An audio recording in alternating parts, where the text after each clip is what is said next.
Spaghetti alla assassina, assassin's spaghetti.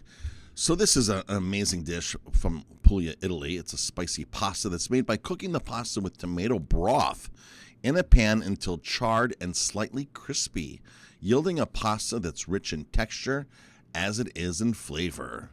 Let's jump into this recipe and some of the history of Italy's murder pasta. Whoa, that's nice.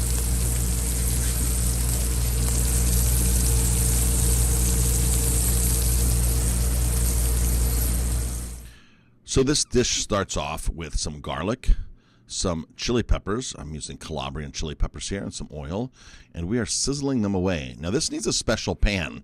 Not just any pan works with this. You cannot use a regular stainless steel pan, a regular aluminum pan. You actually need a high carbon steel pan for this dish. The pasta will not stick to it, and that is the best results to get it nice and crispy. So let's jump into more of the cooking here.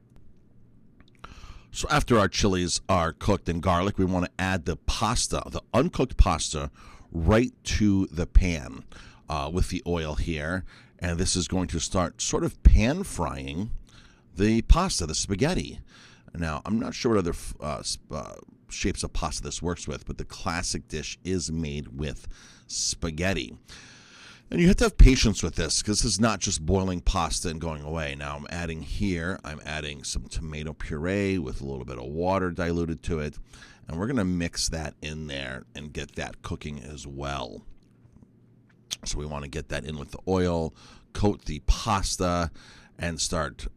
So really this is called murder pasta, assassination pasta, assassina.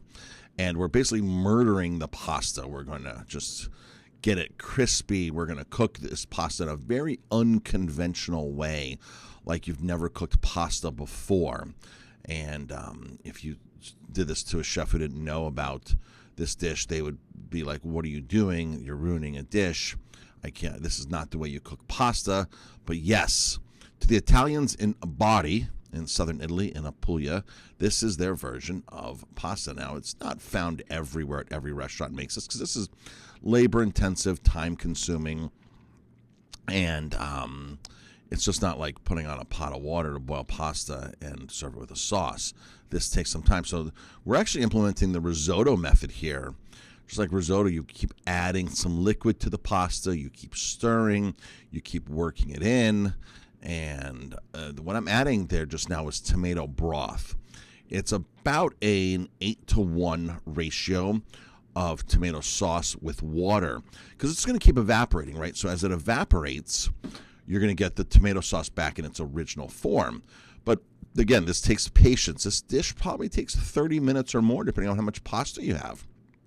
And you can imagine why a restaurant couldn't do this in a restaurant. See that burnt end right there? Oh, look at that burnt end right there. That is what you're after. Just murder the pasta, right? So there we go. We have more liquid in it. The pasta's starting to get a little soft, but still very firm, very, very al dente. You couldn't eat the pasta at this point. And again, the risotto method is where you keep stirring into your rice a liquid, and you keep stirring and stirring. See even though we're adding tomato broth, see how thick that's getting already? Because the water is evaporating out of here, and it's also absorbing into the pasta. So the pasta has to absorb water. That's the way pasta cooks, as it absorbs water. That's why if you start with 2 quarts of pasta, and after you strain it, you're going to get 3 quarts maybe because it absorbs water. So see that's a big pan. So the key secret of this is you need the pan big enough to put the spaghetti in flat. This is a 14-inch pan, right? 14-inch pan. You couldn't do this in an 8-inch pan or a small pan like that unless you cut your spaghetti down. And there it is, just cooking away. Look at that. So now the pasta's a bit softer. See that? Now this still isn't. As the pasta cooks here, let's jump into some of the history of this pasta. So the origin is, of course, in Bari. The translation here is spaghetti all'assassina, translates to murder pasta or assassinate, right? Assassinate the pasta. It comes from the charming city in Apulia, Italy, Bari. This dish is more than just food. It's a narrative of creativity and culinary rebellion. Legend has it that this dish was born from a happy accident. A cook in Bari overcooked the spaghetti and, in a bold move, decided to salvage it by crisping it up in a pan with tomato sauce. The result, a delightful combination of crunchy and tender pasta, bursting with flavor. The cooking technique, what sets spaghetti all'assassina apart, is its unique cooking method known as risottata, like risotto. The pasta is cooked just like risotto, absorbing the flavors of the sauce, then crisped to perfection, creating a slightly burnt, crunchy exterior. Now, where can you enjoy this pasta? Well, of course, while you're in Bari, in its birthplace, you don't. It's in a few restaurants there.